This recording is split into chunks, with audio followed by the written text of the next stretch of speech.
So this was a big project. It was carbon fiber, needed a facelift. It was in pretty rough shape. We had to fix all kinds of cracked carbon fiber places on this thing because, you know, tire shake destroys these cars.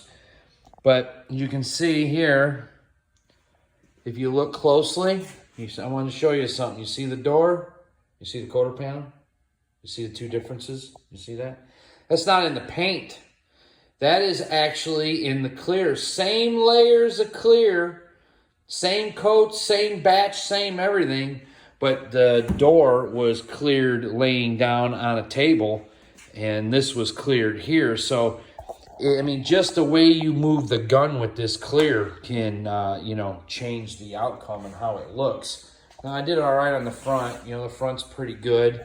If you walk around over here, take a look at here, you know, this looks pretty good. Now this here, it's not too bad. You kind of really can't tell. I guess I'm just nitpicking my own work. You know, that's kind of how I am. But, you know, they're race cars. You know, anyone that knows, race cars get the hell beat out of them. You know, this here is airbrushed. That was on there when I got the car. That's been on there apparently since the day the car was built is what that is. So, which is really cool. And it's actually my buddy, Steve, you know, with the Extreme Bird, that's actually a decal that's on his car too. So it's really weird, the history of this whole thing with that bird. You know, it's on a couple cars and stuff, which I really think is kind of cool. History was everything to me on why I bought this. Scotty Cannon had this car. Jason Curry had this car. Car's been $257 in the quarter at Englishtown, and it held the record there. And I believe it held the record until it closed up. So I don't really know all the exact history. I'm working on that this week. I want to try to find out more. I really love the car. This car right here, I want you to think about this. This car right here exists in my life because it's a bucket list car. But my Dauntless Daytona exists because of this car. I used to see this car along with Chip King's Green Pro Mod Daytona, and that's what inspired me to build my car. I could not afford, you know, a fiberglass or carbon fiber body at the time, so I painted my buddy's semi, and he had an old 68 Charger in back, and, you know, in return, he gave me the car, which was really great of him. So I had this shell that, you know, that I started off building, you know, the chassis, that's the same chassis that's on this race car. And what I ended up doing was, I'm like, I can't afford to buy it or build it and to buy, you know, the carbon fiber body, so I'm going to do the best I can with what I got.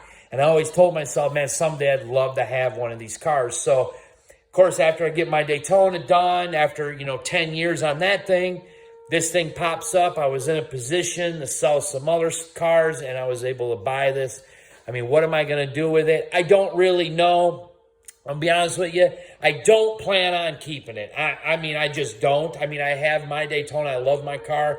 This is just something that I just wanted to say, you know, I own and I bought, I've had, and I gave it a facelift. I painted it a cool color. And now, at least if they don't like the color, it's nice enough to where it can be wrapped, you know, to do whatever you want with it. I'm probably going to put a blown alcohol motor in it with a power glide, and I probably sell it when I'm done. How much, I'm not sure. I mean, you know, blown alcohol turnkey pro mod. I mean, do your, you know, carbon fiber car, do the math. What's it really worth? You know, it's worth what, you know, someone's willing to pay for it, and it's worth what someone wants for the history of it, like I did. So, but it was a long week and then some. We got weeks on this thing. It turned out pretty good. We did the black on the roof to make it look like, you know, that vinyl top look. So I got some decals. We're going to put Plymouth on the side. And I got the headlight decals, the blackouts, you know, we're going to put on the front with the Roadrunner logo. And, you know, it'll be a really cool car when we get it all done. We're going to get it finished up. And I don't know, might drive it. If I don't drive it, I'll sell it.